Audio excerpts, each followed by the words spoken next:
200 years ago, Blue Star's spiritual energy was revived. The ensuing catastrophe and racial war deprived humanity of the sea and the moon. The raging demons and disasters became humanity's nightmares.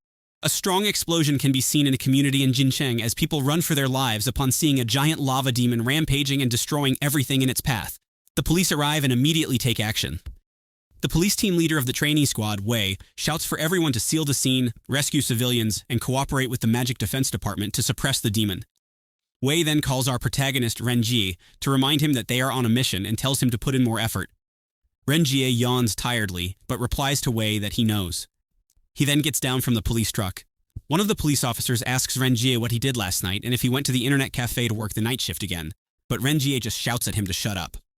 Another teammate reminds him that he was the top scorer of the college entrance examination and yet works nearly 10 part-time jobs alone. The man asks him if he isn't tired, but Ren Jie responds by asking if they think he wants to work so much and if they would give him money to spend if he didn't. Wei furiously shouts for everyone to shut up and focus. He then tells them that if they, as trainees, perform well and successfully become regular members, they will have the opportunity to be injected with the Enlightenment gene medicine. He reminds them that each field mission's performance is recorded on their assessment report card, meaning the more people they rescue, the greater their chances of becoming regular members. However, Ren Jie states that he isn't saving people just to become a regular member. This makes Wei ask if he wants to be a hero, to which Ren Jie responds that, according to Article 13, Chapter 2 of Si Yao Hall's Rules and Regulations, anyone who rescues a person from a demonic disaster is rewarded with 200 yuan, with no upper limit. He adds that this clause also applies to intern team members. Wei hits him on the back of his head and angrily shouts at him not to risk his life for 200 yuan. Wei then reminds everyone that the prerequisite for saving others is to protect themselves and not to face demons directly unless they want to die. He also tells them that hunting demons is the responsibility of the Magic Defense Department, so they shouldn't interfere. The team members acknowledge his orders and focus on extinguishing the fire. Suddenly, one of them nervously calls Wei, reporting a situation. A woman rushes out from the smoke, shouting for help. She falls to her knees in tears, begging them to save her child, who is still in the building and hasn't come out. She cries that her child is only 5 years old. Ren Jie loudly asks Wei what the Magic Defense Department is doing and points out that a level 3 giant lava demon still hasn't been dealt with. Wei calmly explains that all the Magic Defense Department troops are outside the city on demon cleansing missions, and support won't arrive for a while. Right now, only a single girl from the Demon Hunting Academy is left fighting, and she is rumored to be favored by God. Wei immediately grabs his helmet and shouts to his team that he's going to rescue people. He orders them to provide support from the perimeter. Meanwhile, the child's mother desperately shouts that her son is on the 10th floor. Wei is shocked to see Ren Jie rushing into the building entrance. He shouts at Ren Jie, asking if he wants to die, reminding him that the demon hasn't been eliminated yet, and that it's extremely dangerous inside. However, Ren Jie continues running forward and reminds Wei not to forget the 200 yuan. Wei is left stunned in shock, wondering if Ren Jie is serious. He then shouts at the others to stop standing around and to hurry up and cool down the building to support Ren Jie. Inside the building, Ren Jie rushes upstairs. He kicks open a door and shields himself from the force inside, thinking that earning 200 yuan is really not easy. He sees the fire spreading, but is suddenly shocked when a powerful blast in front of him and destroys the upper floor. The entire building shakes, but he manages to duck in time to avoid the debris. He immediately looks ahead, wondering if it was a soundwave attack. When he sees the demon fighting with a girl, he is shocked that the giant lava demon can actually release soundwave attacks. He wonders if the girl is from the Demon Hunting Academy, and upon seeing her clearly, confirms that genetic warriors are truly different. They can fight such monsters. Suddenly, he hears a child crying loudly, calling for his mother in fear. He rushes toward the sound and calls out to the kid. A few minutes later, he finds the child coughing due to the smoke. Ren Jie quickly reaches him and tells him to hold on, reassuring him that he has come to save him. Just then, the ceiling starts collapsing above them. Ren Jie shouts for the child to be careful and fortunately manages to grab him in time, avoiding the falling debris. Hearing the child coughing repeatedly, he takes off his mask, puts it on the kid, and tells him to hold on tightly. On the other hand, outside the building, the other police trainees were doing their best to extinguish the fire when Ren Jie emerged, holding the kid safely in his arms. Everyone was shocked, but amazed that he had made it out alive. They shouted excitedly, urging him to rescue their summer vacation homework. However, before he could react, a strong force erupted from the building. The demon barged out, still engaged in battle with the girl. She leaped into the air and launched her sword at it, but the demon managed to leap away just in time to evade the attack. It then took off at high speed, unleashing a powerful sound wave directly at the building. The impact completely cracked the structure. The girl immediately recognized the danger, but before she could intervene, the demon struck again, causing the lower floors of the building to explode. The entire structure collapsed, leaving everyone in shock.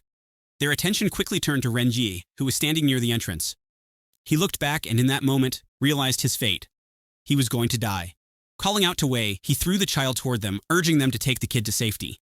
Wei managed to catch the child and called Ren Jie's name in alarm, but it was too late. The building crumbled, trapping him beneath the debris.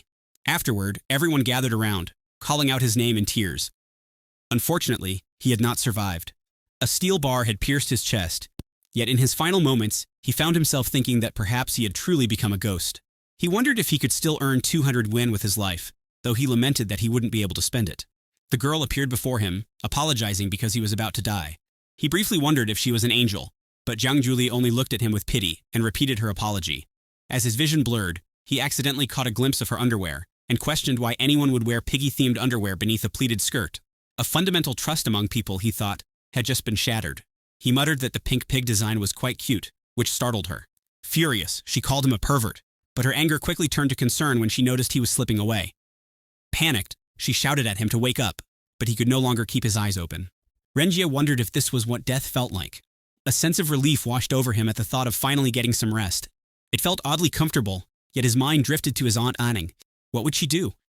What about Yao Yao? How long could she survive with the demon scar disease? With those thoughts, he realized he couldn't afford to die. He wanted to live. Determined, he willed himself to stand, resisting the pull of the dark abyss of death. Later, at the hospital, the doctor announced Ren Jie's critical condition.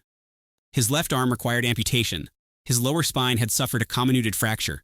His internal organs had ruptured, and he had experienced massive bleeding. Multiple bones were dislodged, making his survival impossible. At 23:44, his heartbeat ceased, and brain death was confirmed. Upon checking his vitals, the medical team found no signs of life. Wei broke down in tears, apologizing to Tao Ran for failing to protect Ren Jie.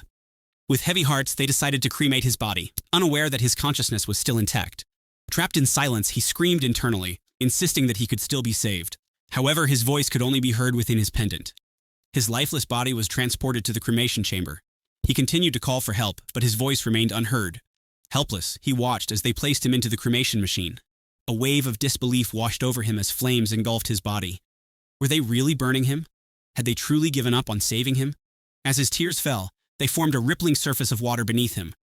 He found himself standing on it, looking around in confusion. He questions where he is, and wonders if was this the afterlife. Suddenly, his pendant appeared before him. He recognized it instantly. It had been unearthed 10 years ago from the ruins of Jincheng's demonic disaster. Reaching for it, he recalled that he had originally kept it to preserve the memory of his family. Was it possible that this pendant was actually a treasure? As his fingers brushed against it, a brilliant light erupted from within, and the pendant fell into the water. He bent down to examine it, but was stunned when the water surged upward, revealing a massive purple tree before him. He stared at it, bewildered. Why had a tree suddenly appeared? And why did it seem so strange? Cautiously, he reached out to touch it, wondering if it was demonic in nature. The moment his hand made contact, a powerful force burst forth from the tree. Panic surged through him as he demanded to know what was happening. A floating flame emerged, and a voice echoed through the air, declaring that the demon contract was complete. The contracted demon was identified as the Demon of Flames. The voice continued, revealing that the cost of demonization was making others cry.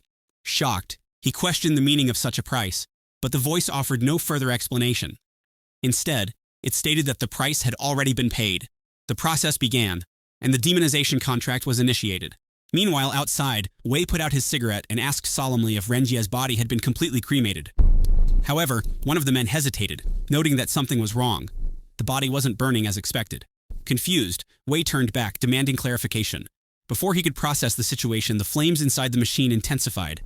A strange sound echoed from within, resembling a human heartbeat. The machine suddenly exploded. In a moment of sheer terror, Wei begged the Ghost King to spare his unworthy life. Then, from within the flames, a voice spoke, Ren Jie's voice, asking if there was a doctor nearby. Emerging from the wreckage, Ren Jie stood with a transformed appearance. He grinned, stating that he believed he could really be saved this time. Then, he laughed. The next day, in the Huotian Biological Building, inside the laboratory, Ren Jie woke up in his original appearance. Panic set in as he recalled the sensation of burning, making him question what was happening and whether he had truly died. A woman's voice interrupted his thoughts, telling him that she would be done soon and that he shouldn't move around.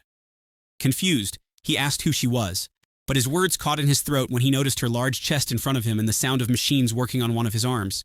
The woman reassured him not to panic, stating that he had just managed to reclaim his small life. Trying to remain calm, he asked again who she was and where he was. She introduced herself as Nuo Yan, the person in charge of the Huotian Biological Laboratory. She then explained that it was their Xiao Li who had brought him there. Informing him that the procedure was complete, she encouraged him to test it out for himself. Sitting up, Ren Jie realized that one of his arms had been replaced with a robotic limb.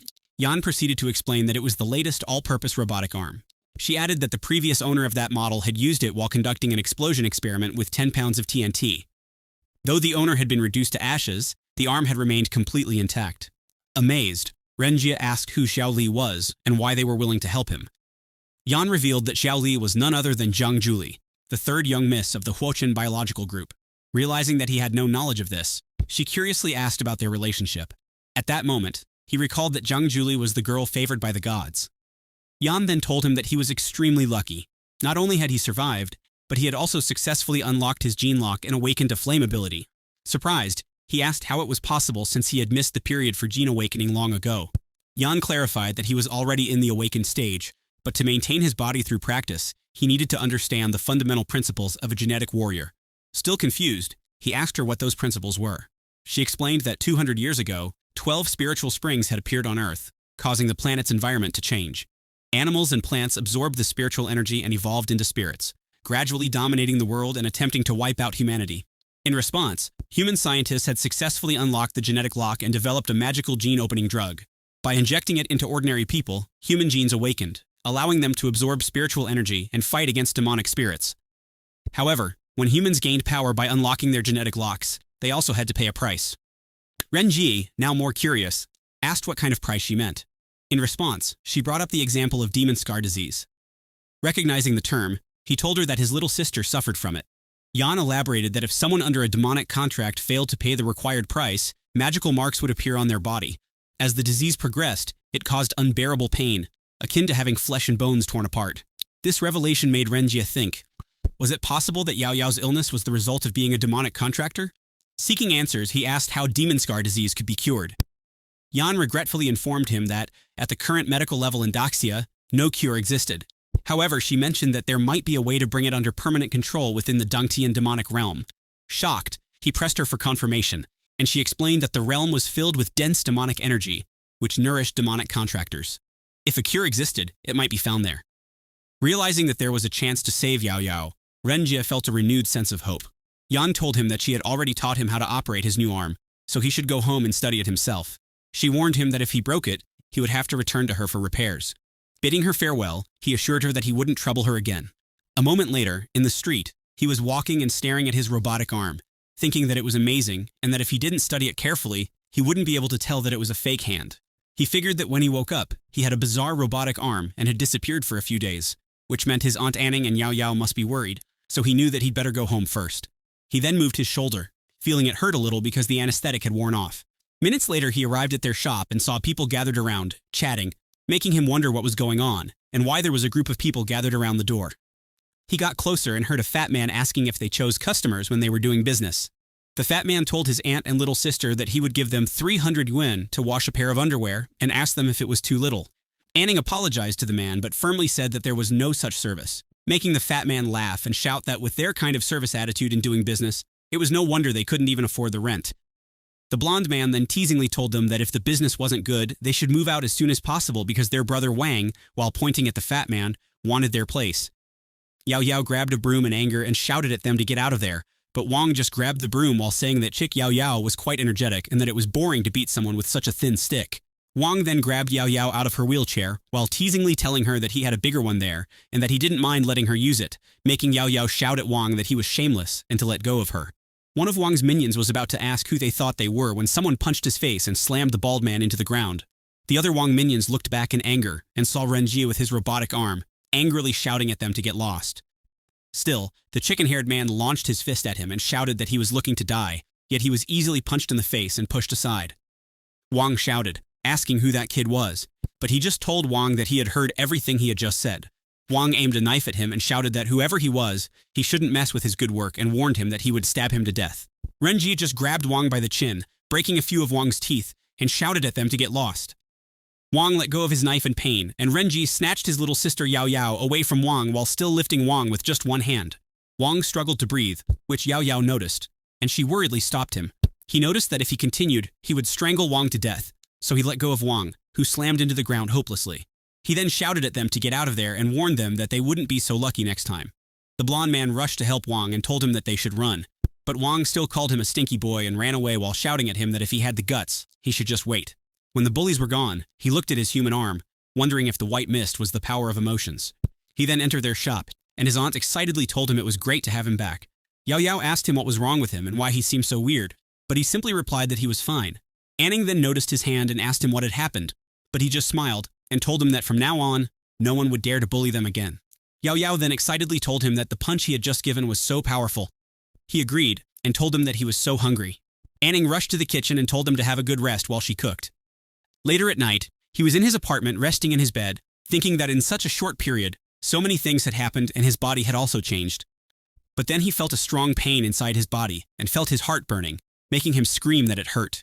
The place around him then burned and turned into blood, making him panic and wonder what was going on.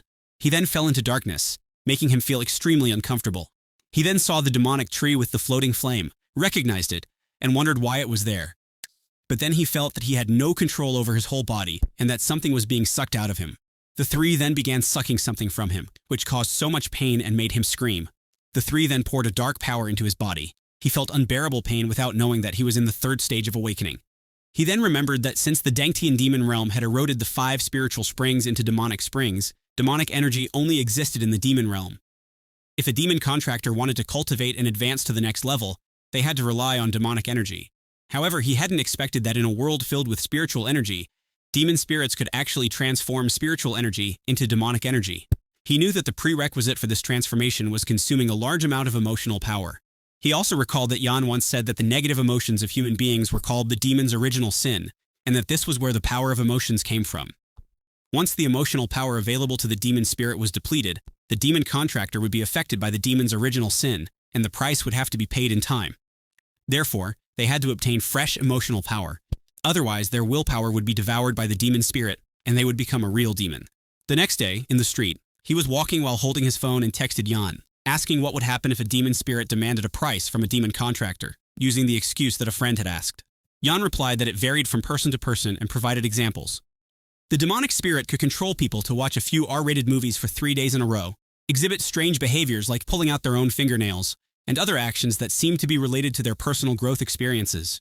Frustrated after reading this, he realized that all the emotional power he had stored before had been overdrawn by the demonic spirit, meaning he needed to find a way to obtain more emotional power to feed the demon. However, he didn't want to do anything weird. As he walked, distracted by his phone, a girl suddenly appeared beside him and bumped into him, falling to the ground. He noticed that she was wearing a short skirt with long legs, and an urge arose in him to lift up the bottom of her skirt and take off her underwear to use it as a mask. Snapping back to reality, he questioned himself, shocked by his own thoughts. The girl softly apologized, explaining that she had been too anxious and hadn't noticed him. However, he suddenly became irritated and shouted at her, asking what the police were for if an apology was enough. He then abruptly demanded to know her 3 measurements and the color of her underwear, even ordering her to take it off and let him see. His words shocked everyone around them. The girl was stunned, wondering what was wrong with him, and if he expected her to use her body to make amends. She then calmly stood up and whispered that there were too many people around. She suggested that they go somewhere more private where she could do whatever he wanted. At that moment, something inside him snapped. He felt a sudden surge of energy and realized he was having obscene thoughts again. Slapping his head in an attempt to clear his mind, he wondered if this was the price he had to pay to the demon. Without another word, he turned and ran away at full speed, completely shaken. The girl, surprised by his reaction, shouted after him, asking why he was the one running when she should be the one escaping. Once he was away, the girl answered a call. The person on the other end addressed her as Manhua and asked how things were going, specifically whether Ren Jie's aura was definitely that of a newly awakened demon contractor. Hua, making sure no one was watching, changed her appearance into a demon and replied that she had let the kid escape. However, she was certain that he was the person the tarot card had been looking for.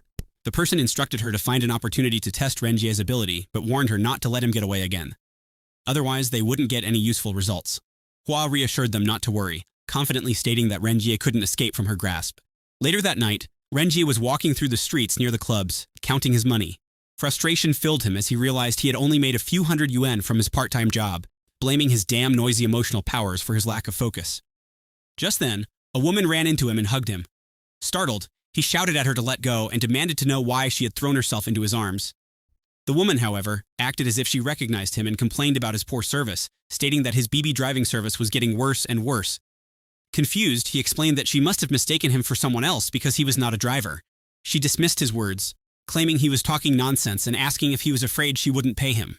Without waiting for a response, she handed him cash, telling him to take it and help her get in the car quickly. He counted the money and, realizing the situation, thought that since it had already come to this, there was no reason he couldn't take over the driving replacement.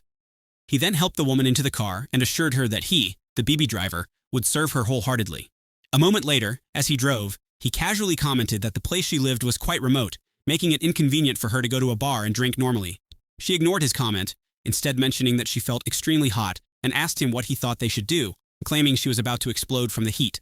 He simply told her to fasten her seatbelt. However, she suddenly reached out and touched his leg, surprising him and making him shy. Despite his initial reaction, he managed to stop her hand, causing her to ask if he had always been this insensitive. He, however, redirected the conversation, questioning whether the direction she had pointed to was truly correct since the area was so deserted and whether her family really lived there. She pointed to the side and told him to just stop there. He obeyed her and stopped the car. He then looked at her and asked why, but he was shocked when he saw that her melons were closer to him. She asked him why he was still looking so distracted when, in that wild, mountainous country, it was just her and him. Yet he told her that he was doing serious business, so he couldn't do the job of unclogging sewers. She then held his face and told him that the more he acted like that, the more she wanted to eat him, making him say that the 2,000 yuan was really not easy to make. He then panicked when he saw the lady's eyes turn black. He forcefully pushed her away while shouting that he was not a casual person, but she still wanted to take away his first kiss. The lady was pushed to the side, and he looked at her when he heard her stutteringly apologize. But he was shocked when he saw her head split into 7, making him loudly ask what the hell it was. The lady then shouted that she wanted to eat him one bite at a time and attacked him with her split heads. Fortunately, he managed to grab her in time to stop her, and when her saliva dripped on his face, he screamed that it was disgusting. On the other hand, another lady was standing by the huge gallon next to the car. It was Yue, saying that it had finally been revealed. Yue then jumped off and threw a blade onto the top of the car, which pierced through and slashed half of the lady's split heads. He immediately got out of the car while cursing loudly and asking what was going on. The blade pierced into the car, then got bigger and cracked before exploding, cutting the car in half. Suddenly, Yue and 3 more people appeared behind him, and in front of them was the demon lady with split heads. The lady slowly put her head and face back together while telling Yue that the Magic Defense Department was meddling in other people's business again. Yue called the lady Chen Hua and told her that she couldn't escape tonight, but Hua simply asked if she had ever said she was going to run away. He cursed loudly in frustration and asked them what was going on. He then shouted that he was just a part-time worker, so he shouldn't be exposed to such a big scene. Yue, however, told him not to make a big fuss and to find a place to hide. A man told Yue that they should bring both Hua and Ren Jie back to headquarters, making Hua smile. Suddenly, someone attacked them at high speed. Fortunately, he ducked down in time to avoid it, and Yue and her team jumped away to dodge it. He then heard a man speaking to Yue, saying that he really didn't know what their section chief's expression would be when he found out that their third squad had been eaten alive by him. Yue recognized him as Li Zhan. Zhan told her that they were just there for Ren Jie today, and that they should leave while they still had the chance, as it wasn't too late. Yue, however, confirmed that they were really after Ren Jie. Zhan ignored Yue and told Ren Jie to follow him and join the Demon Claw organization, claiming that whatever he wanted, the Demon Claw could give him. He was confused, but Yue warned him not to believe Zhan, explaining that if he joined the Demon Claws, there would be no turning back.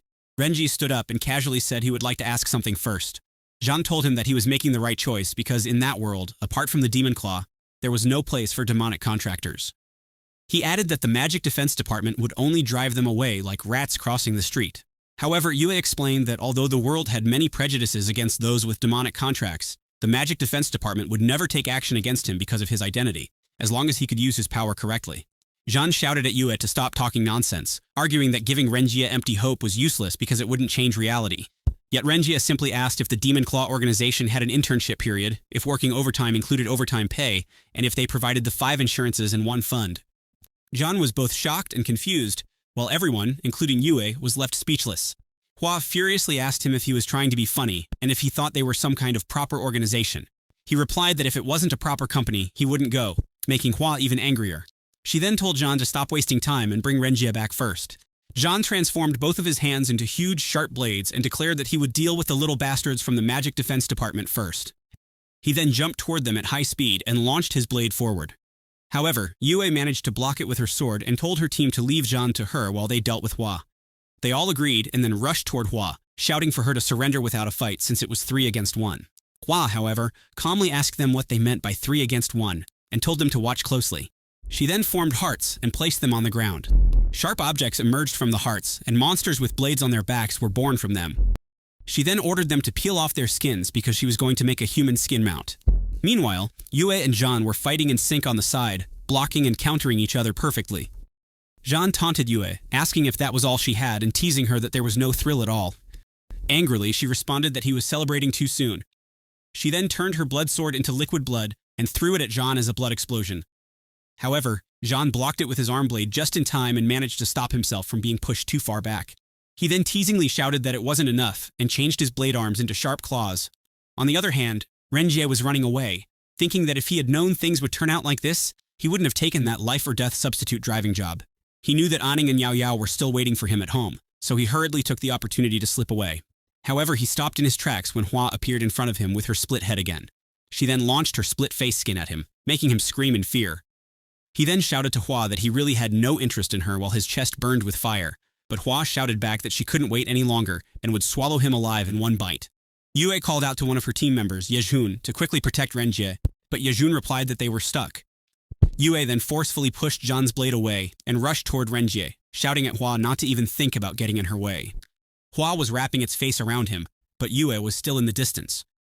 Fortunately, his demonic power activated, releasing a strong fire that caused an explosion, destroying the nearby establishment. Yue was shocked upon witnessing it, while Hua screamed in pain, clutching her face. Yue wondered how it was possible, knowing that only those with divine blessings could harm demons, and questioned why Ren Jie could hurt them. Hua then shouted to Jean that Ren Jie had ruined her face, demanding that his skin be peeled off. She urged Jean to stop dawdling and take Ren Jie away. Jean then rushed toward Ren Jie, declaring that those who stood against him would die. He claimed that he could no longer care about anything else and would halt them first. Yue immediately put her hands together, casting and activating her divine manifestation, Blood Moon Skies. She then aimed a huge blood spear at Jean and released it, fortunately hitting him in the stomach.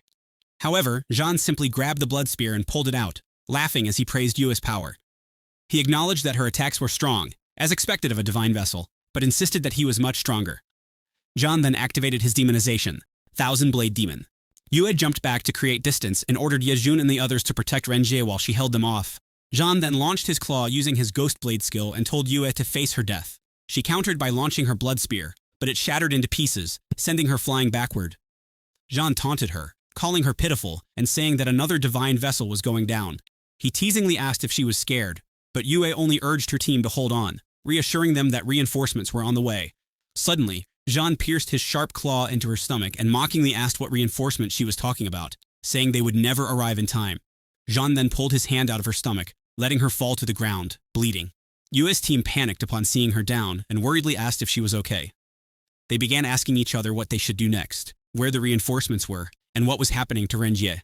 Meanwhile, flames surrounded Ren Jie as he overheard them saying that Yue had ordered them to keep him safe. Someone then asked if Ren Jie was a demon contractor. Meanwhile, inside his realm, the demon tree held him and asked if he was still struggling. It then told him to surrender to the will of the demon, but he refused, knowing that he couldn't. He then recalled a saying, "The long blade ignites in flames, a fleeting brilliance. Where the blade reaches, even the stars bow down, saluting the eternal blazing flame." On the other hand, Jean called Yue's teammates a bunch of ignorant fools. He then rushed toward them and easily defeated all of them with a single slash of his claws. Everyone was down on the ground while Yue struggled to stay alive. Jean then grabbed Ren Jie by the neck and lifted him up. Hua asked Jean if she was right in saying that those who were alive couldn't be brought back but that the dead should still count as completing the task. However, Jean asked her in return whether Ren Jie was still the one they were looking for if he died so easily. Jean then shouted at Ren Jie, demanding to know if he was truly a demon contractor and provoking him to show his power. Jean was then shocked when he saw Ren Jie releasing flames. Ren Jie then unleashed a powerful fire explosion that pushed Jean away. Despite this, Jean managed to remain standing. As the smoke cleared, Yue was shocked when she saw Ren Jie. Jean, looking at him in the middle of the smoke, shouted in disbelief, asking how it was possible. Ren Jie stood there with a different appearance, his demonization form, the demon of flame. He then swung his flaming sword in Jean's direction.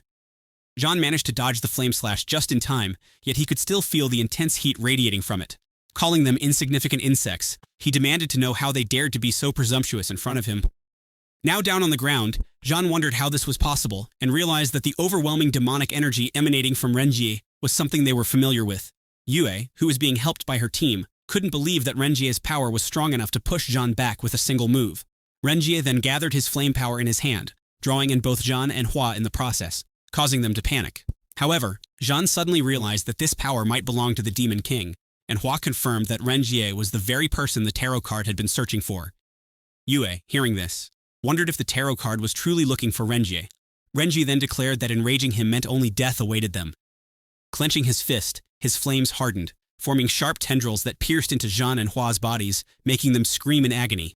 Jean, in desperation, called upon the great Demon King, shouting that the task was complete and that they had found the person he was looking for. Hua, however, only screamed that she didn't want to die. Unfortunately for them, the flames consumed their flesh slowly, burning them alive. Ren Jie watched them burn calmly, telling them they were nothing more than ants, mere sacrifices for the Tree of Demons. He then unleashed a powerful burst of flame around him, forcing Yue and her team to shield their faces. When the heat subsided, Yue managed to open her eyes and was shocked to see Ren Jie back in his original form before he collapsed. Yue rushed to him while her team anxiously asked what was happening to Ren Jie. She replied that it seemed the demonization had worn off, so they needed to check on him quickly. They surrounded him, and Yue confirmed that he was still alive. One of the men then told Yue that Ren Jie was too dangerous and asked how they should handle him. She responded that it was connected to the tarot card, meaning it wasn't a simple matter, so they should take him back to headquarters first. The man was about to carry Ren Jie, but Yue noticed that his wounds were more severe than expected and suggested carrying him herself. Yue then ordered her teammate, Yejun, to take care of Yung Xiao, to which Yejun agreed, saying he would contact headquarters to check on the reinforcements. However, another man bitterly remarked that he was used to it. Reinforcements always arrived only after the battle was over. Suddenly, Yue was shocked when she felt Ren Jie's hand squeezing her chest. Furious, she threw him to the ground and called him a pervert. He looked back at her, seeing her practically flaming with anger, and panicked. He quickly asked if she would believe him if he said it wasn't intentional, but she only called him a dirty pervert. Yet, even as she scolded him, she couldn't help but wonder how he had recovered so quickly after demonizing. She was amazed by his self-healing ability and suspected that the demon he had made a pact with was no ordinary one. Ren Jie then casually stated that he had nothing more to do there and that his family was waiting for him for a meal, so he would be leaving. Yue, still covering her chest, shouted for him to wait, explaining that for safety reasons, it was best for him to return with them to headquarters. However, he responded that he didn't think it was necessary and swore that he wouldn't join whatever Demon Claw organization they were part of. He added that they weren't even very familiar with each other, then began walking away. Before he could get far, someone suddenly appeared in front of him. Yejun, approaching with an angry expression. Seeing this, Ren Jie instinctively took a step back in fear, only for Yue to seize his collar from behind. Furious, she called him a pervert again and demanded if he really thought she was giving him a choice in the matter. A moment later, Ren Jie found himself in their car, shouting in frustration that he wanted to file a complaint. Angrily, he acknowledged that going back with them was one thing, but then demanded to know why they had all ganged up on him. His protests, however, were met with silence as they simply ignored him. Then, his consciousness dragged him in front of the Tree of Demons, and he was surprised to see the demonic spirits of Jean and Hua within the tree, making him wonder why they were there and what was going on. Blood then seeped from his body, making him wonder if those two demons also expected him to feed them. However, he knew he couldn't afford to do so. He then felt his body burning up and screamed in pain as blood and flames erupted from within him.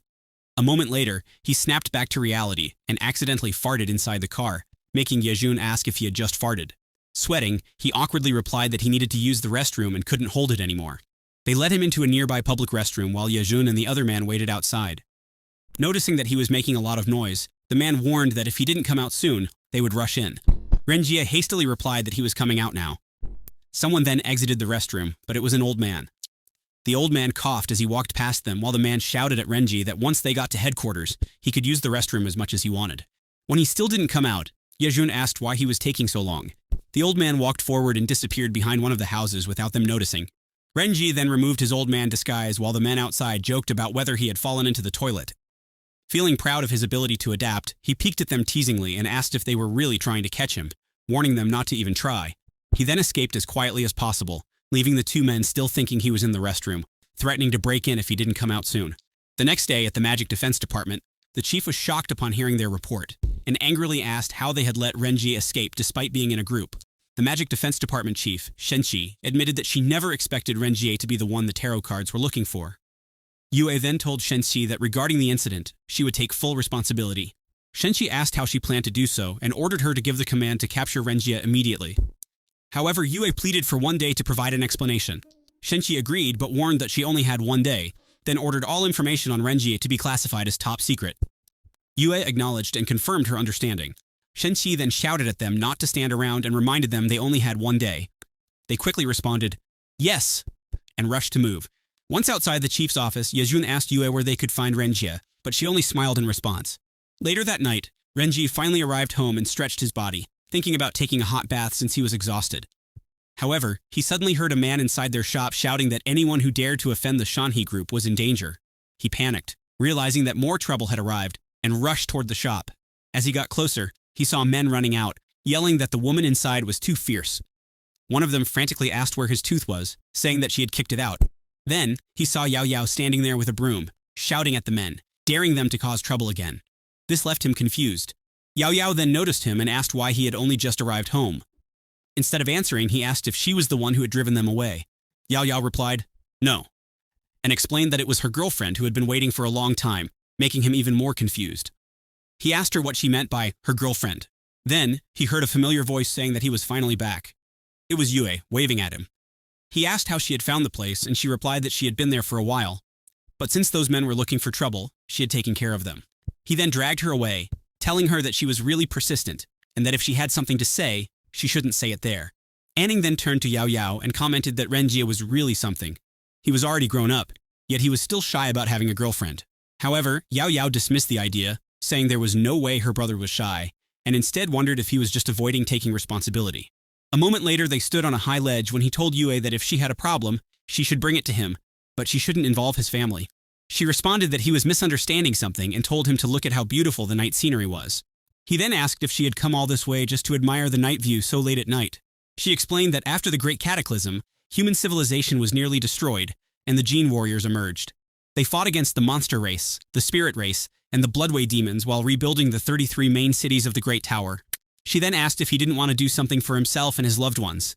She then offered him the chance to join the Magic Defense Department, telling him that it would give him better opportunities for growth. After thinking for a moment, he told her that he admired them for protecting the country, humanity, and sacrificing their lives. However, he was different. He only wanted to protect his home and those closest to him. She replied that she understood and acknowledged that he worked hard to treat his sister's illness. Then, she asked him, what if she told her that the Magic Defense Department has the ability to cure your sister? This shocked him, and he asked her in disbelief if she meant that the Magic Defense Department could heal Yao Yao's demon scar disease. He then shouted at her that it was impossible and told her not to lie to him because suppressants could only temporarily slow down demon scar disease, but they couldn't remove it. However, she calmly explained that she was not lying and that there was a spirit medicine called lantern grass, which had the ability to remove demon scar disease, but the Magic Defense Department was still researching it. He was stunned in surprise and asked her again if the medicine was real, to which she guaranteed that it was, and assured him that she didn't joke about such things. Smacking the bar, and told her that if it could cure Yao Yao's illness, he was willing to join the Magic Defense Department. She immediately accepted and told him she would contact him and arrange for his registration. He then waved goodbye, telling her not to worry and that he would be ready whenever they were. As she watched him leave, she thought to herself that he was sly. She then called Ren Jie to report that Ren Jie had been settled, but there was a condition. When she explained the condition, Ren Jie was shocked and shouted at her, saying she could allow the suppressant but questioning if she really dared to promise lantern grass, emphasizing how precious it was. Ren Jie then angrily declared that her team's budget for the next quarter would be halved, leaving her speechless. The next day, he arrived at Xiao Hall, thinking that his daily routine would continue as usual. As he headed to work, the Magic Defense Department still tried to take advantage of him. He walked past the police in the hallway and headed to his office. Wei asked why he had just arrived, while his colleague excitedly told him that a major problem had occurred. He placed his bag in his locker while asking what the major problem was. His colleague then asked if he had been specially recruited as a student by the Demon Hunting Academy. Ren Jie then noticed a letter in his locker while Wei excitedly told him how lucky he was, explaining that if he passed the test, he could enter the academy. However, Ren Jie casually rolled up the paper and tossed it away, saying he wasn't interested. Wei was shocked and asked him what he was daydreaming about, urging him to go there immediately. His colleague agreed with Wei, telling him that if he went to the Demon Hunting Academy, he could become a professional demon hunter. But Ren Jie dismissively asked who cared about being a demon hunter, and stated that he just liked being with everyone. However, his decision changed instantly when his colleague mentioned that the commission for a single mission as a professional demon hunter could be at least a few 100,000, and sometimes even millions. He immediately grabbed his colleague by the collar, shouting at him to tell him the test location faster. Later, he arrived at the Xiao Officer Test Training Hall, knowing that to enter the Demon Hunting Academy, he first had to pass Xiao's officer test. He thought it wouldn't be a big deal. He then asked Wei why there were so many test candidates that year, and Wei replied that he had the same feeling because he heard there was a manpower shortage, leading other departments to come there to poach people. The host noticed Wei and asked if he was bringing a new batch of recruits for the test. Wei sarcastically asked if the host would lose his job if he didn't bring people, making the host laugh.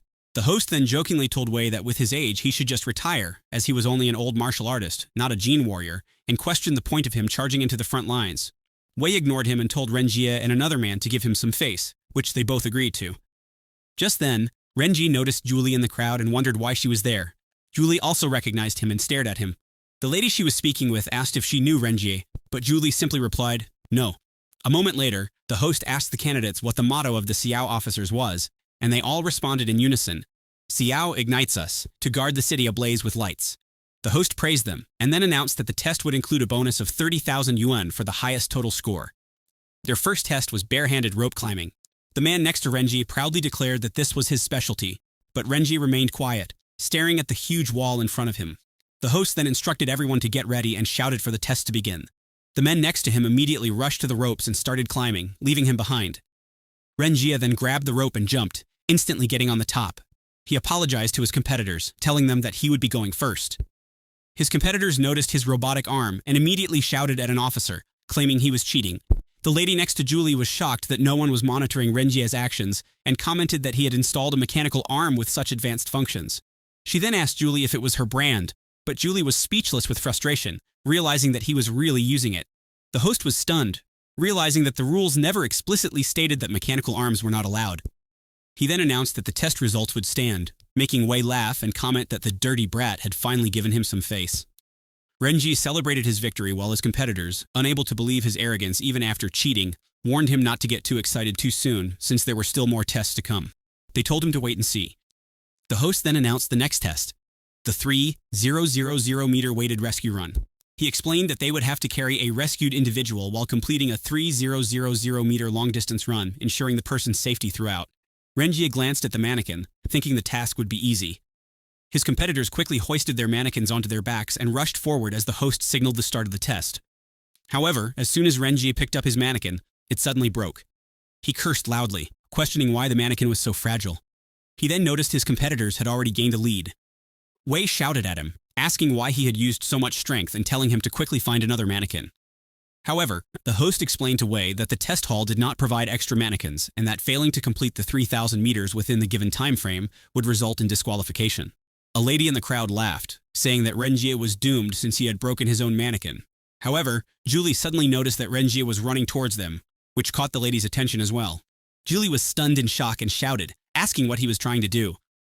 Ren Jie then leaped onto their table, sat in front of Julie, and asked her, without a mannequin, if carrying a real person to finish the test should still count. He then held Julie's hand, making her angrily ask what he was doing and ordering him to put her hands down, but he simply apologized and told her he was just going to borrow her. He then lifted her, making her shout in protest, demanding to know what he was doing. He began running across the field, quickly passing the other competitors who had started first, making them wonder how he could carry a real person, and if it was even allowed. Julie closed her eyes in embarrassment and begged them not to look at her because she was just a fake person. Wei laughed loudly upon seeing it and shouted to Ren Jie that he always surprised him. The host checked the rulebook and saw that carrying a real person was allowed. A moment later, the host told everyone that the final assessment was a simulated rescue and explained that they were now inside a disaster-struck building where the rescued individuals had been injured. They needed to treat them and take them safely out of the danger zone. The injuries of the person in front of them included a crushed right leg, a penetrating abdominal wound, excessive blood loss, and a state of shock. The host then shouted for the assessment to begin. Ren Jie told Julie not to be afraid because he would definitely save her and to hold on, but she just told him to stop talking nonsense and finish quickly. He then lifted her foot and told her that he was going to start by stopping the bleeding in her leg, and that since she was in shock, he needed to restore her heartbeat, making her notice that he was quite serious. He then positioned his hands on her chest, making her shyly ask what he was doing. He replied that he was restoring her heartbeat and needed to perform CPR. She warned him that if he dared to press down with his hand, she would chop it off. He then held her face and moved closer to her mouth, telling her that she had lost too much blood and that he still needed to perform artificial respiration, making her even more shocked as she told him that whether he believed her or not, she would beat him until he couldn't breathe. He confidently told her that as a Xiao officer, he would never allow a single living being to pass before his eyes. She then sat down and told him that if he kept talking nonsense, she would leave. But when the time came and he failed the assessment, he shouldn't blame her. He was surprised but agreed with her, then told her that if an examiner asked whether he followed the prescribed procedures, she couldn't say that he didn't do it. Later, they were all back in the training hall, and the host announced that all the assessments were over. He then said that the overall performance of that batch of candidates was good, and just as he was about to announce the results, they heard an emergency alarm, shocking the host. They all knew it was a major demonic disaster alert, making them wonder if the assessment was over or if it was actually a hidden assessment event. Wei rushed back and shouted to everyone that a major demonic disaster had occurred in District 49. The level of the demonic disaster was unknown, but it covered a wide range. Wei then called Team 7 and ordered everyone to set off immediately, which they all agreed to, shouting Xiao's motto repeatedly. Meanwhile, in District 49, explosions shook the area as buildings collapsed. A man shouted to his team to run away, yelling that it was an undead dog. They rushed back to their truck, but fortunately, reinforcements arrived. The man then shouted to Wei that he was finally there. Wei called the man Ma and asked about the situation, to which Ma replied that it was a G-level demon disaster with the potential to escalate to an F-level, involving 4th-ranked undead dog demons, but the number was unknown. Everyone was shocked to hear that it was a 4th-ranked demon undead dog, but Ren Jie didn't know about it and asked if it was really that powerful. Ma explained that the undead dogs had strong regenerative abilities and that any severed pieces of flesh would transform into new undead dogs. He also said that each head had different abilities, making them terrifyingly strong. Wei acknowledged the severity of the situation and asked Ma if the people from the Magic Defense Department had arrived. Ma replied that he hadn't seen them yet, so he had focused on evacuating the wounded first. Wei praised Ma and ordered him to go to the medical treatment area quickly, while leaving the rest to them. Wei then informed his team that the situation inside was still unclear, so they would work in pairs, and if they discovered trapped civilians, they should immediately report their position and wait for rescue. He warned them not to show off and to prioritize their own survival. He then asked if they heard him, to which they all responded with a firm yes. Wei then hit Ren Jie on the head, asking him if he heard the instructions, and warning him that if he got himself killed again, he wouldn't be lucky enough to survive. Ren Jie replied yes, and told Wei not to worry about him.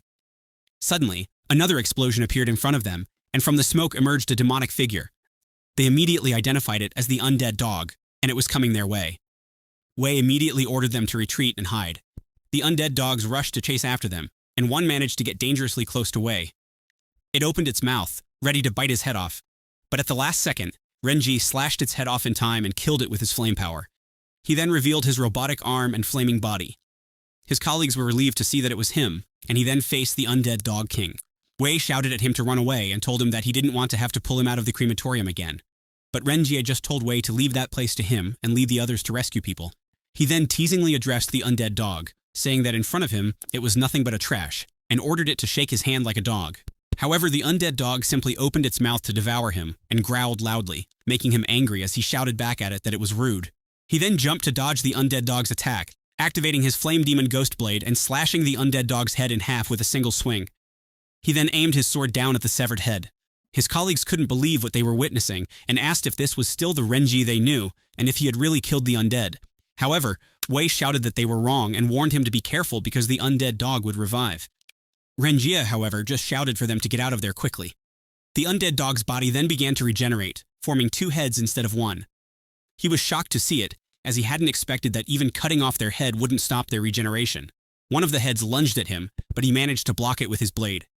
He then shouted at the creature that he would turn it into mincemeat and see how it could regenerate from that.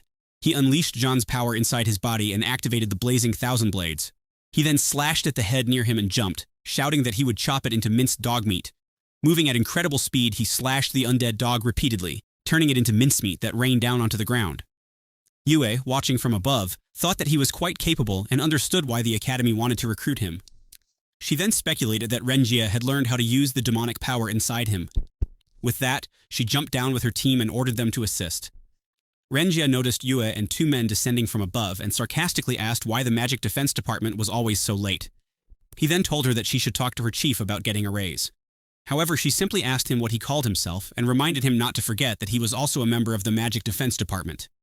He dismissed her comment, saying they should leave him out of it since he hadn't officially joined because they had yet to give him what he wanted. Yue then shouted to her teammate, Muchuan, to be careful as the undead dog was coming back to life. She asked if he was okay, to which Muchuan replied that he was already moving as fast as he could and asked her to cover him. Muchuan then began casting his spell, releasing his power onto the minced remains of the undead dog scattered on the ground. However, the pieces of the undead dog suddenly regenerated into multiple new undead dogs, all of which lunged toward Ren Jie. He immediately activated his demonic power, releasing a powerful wave of flames around him, once again shattering the undead dogs into pieces. Laughing, he taunted them to come at him again.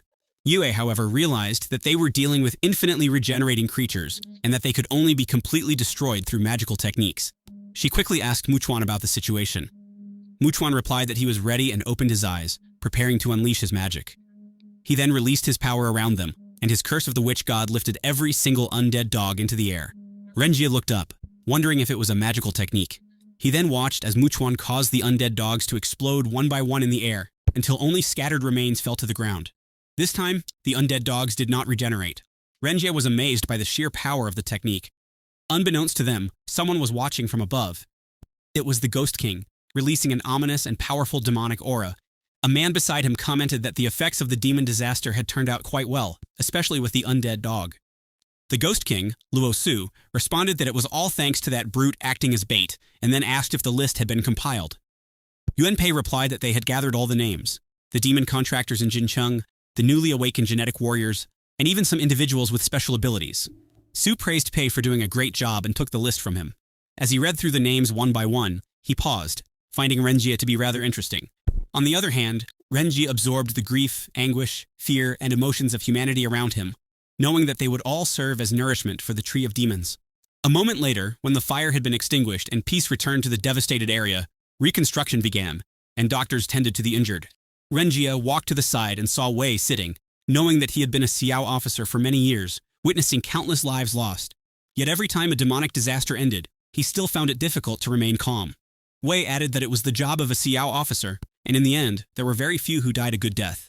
Ren Jie approached and asked how he was, making Wei cough in surprise before responding that his old bones weren't dead yet. Wei then advised him to leave and go to the Demon Hunting Academy to further his studies and become a demon suppressor, saying that he would have better opportunities for development.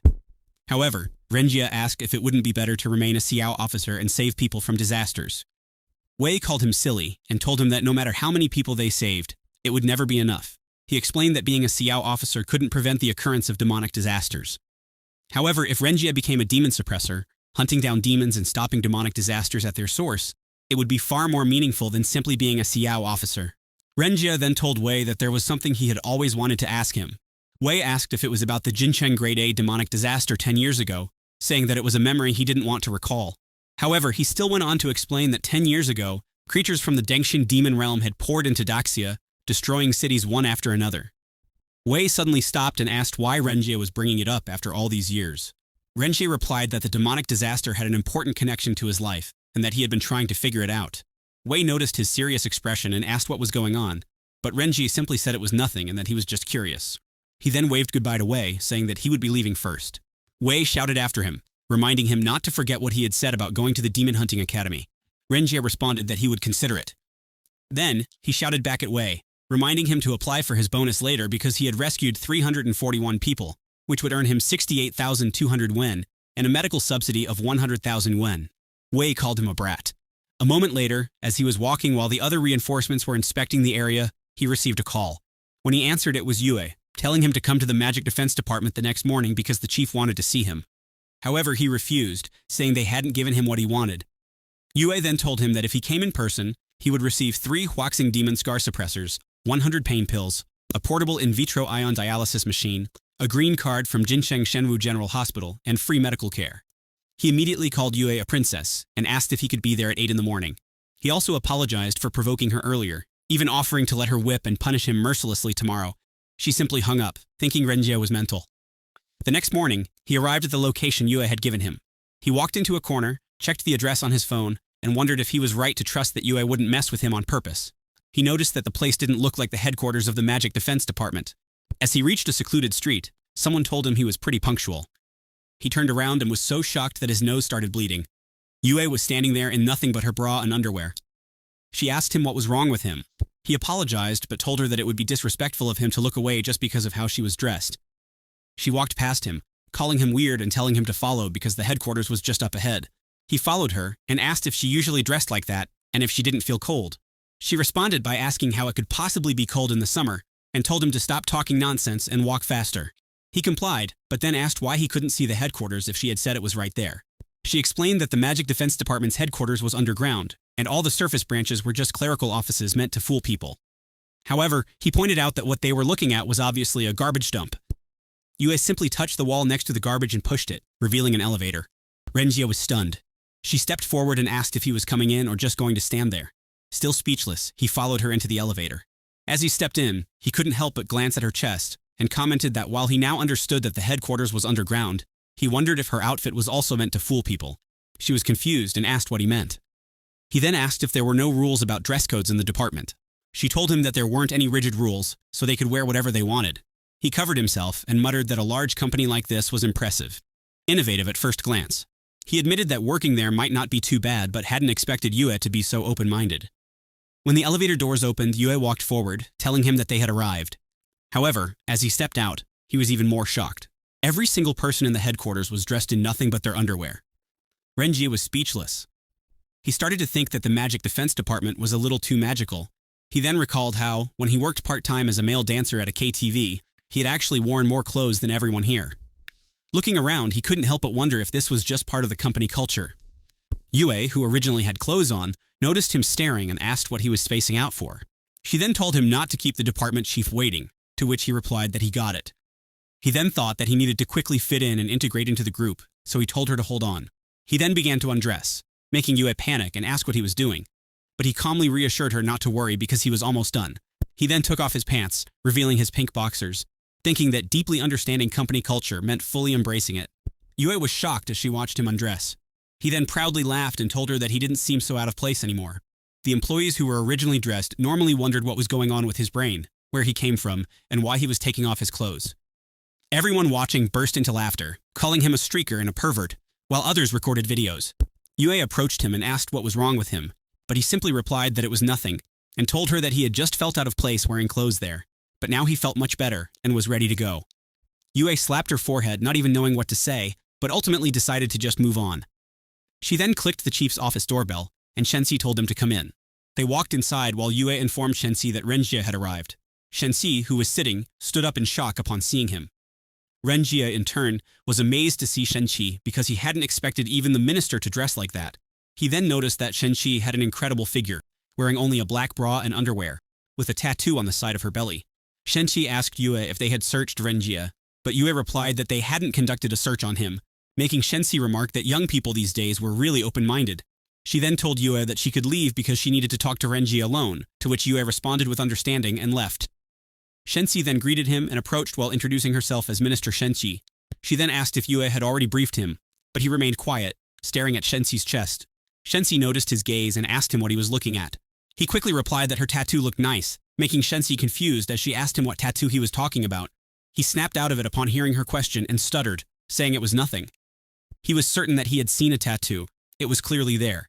So he wondered if there was something wrong with his eyes.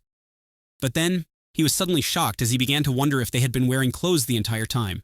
He then felt something rise inside him, forming next to the demon tree. Recognizing it instantly, he knew it was the tree of delusion. He noticed its leaves releasing a liquid, and suddenly realized that it was the gene serum injected into him back at Xiao Hall. This made him wonder if it meant the genes in his body were awakening. He then touched the delusion tree, and the Eye of Delusion was activated. He wondered if this meant he had unlocked a new genetic skill, one that allowed him to see through things. And then, it hit him. This had nothing to do with company culture. They were all wearing clothes. Shenxi asked what was wrong with him, making him snap back to reality. He suddenly realized that he had stripped down in front of everyone on his first day at the Magic Defense Department. Worse still, he had walked across the entire hall wearing only a pair of underwear. Horrified, he shouted in panic, asking what the heck was going on and begging for help while covering himself. Shenxi looked at him confused, as Yue immediately rushed back inside and asked what had happened. But before he could explain, he suddenly sneezed and yelled for them to quickly turn off the air conditioning because it was too cold. A moment later, after he had calmed down, Shenxi handed him something, telling him that it was a token of sincerity from the Magic Defense Department. She reassured him that they didn't mind his identity as a demon contractor and encouraged him to join them because they believed he would have better development and resources there. He accepted the gift but immediately asked where the lantern grass they had promised was. Shenxi replied that they had already arranged for someone to retrieve it from the Dengshin demonic realm and that they should be back soon, so he shouldn't worry. He then asked if he was right in thinking that the Magic Defense Department had allocated so much manpower and resources just to recruit a low-level Xiao officer with no real power. Shenxi responded that they weren't recruiting him just because he was a demon contractor. He was special in other ways as well. He took out his pendant and asked if that was the reason, but Shenxi simply told him that he already knew the answer. He then told Shenxi that he didn't trust the Magic Defense Department and didn't want to get dragged into trouble. Shenxi asked if he understood how terrifying things would become if his demon engraving was exposed. He replied that this was exactly why he didn't want it. He then told her that she could take back the engraving in exchange for 5 lantern grass, but if that was too much, 3 would do. However, Shenxi only laughed and told him he was thinking too simply. She then explained that the demon engraving had already fused with his body, and unless he died, it would only condense again. He was shocked, asking her if this meant he was doomed to die. Shenxi responded that if he wanted a chance at survival, he had to join the Magic Defense Department. He asked if she was saying that he had no choice, but she simply asked him back what he thought. She then explained that joining the Magic Defense Department was his only way out, and that he should let all of Great Xia become his support, drive out the demons, and become a true hero among men. She then threw something at him, and it stuck to his ear. That's the end of the video. Let me know your thoughts and if you want the next part.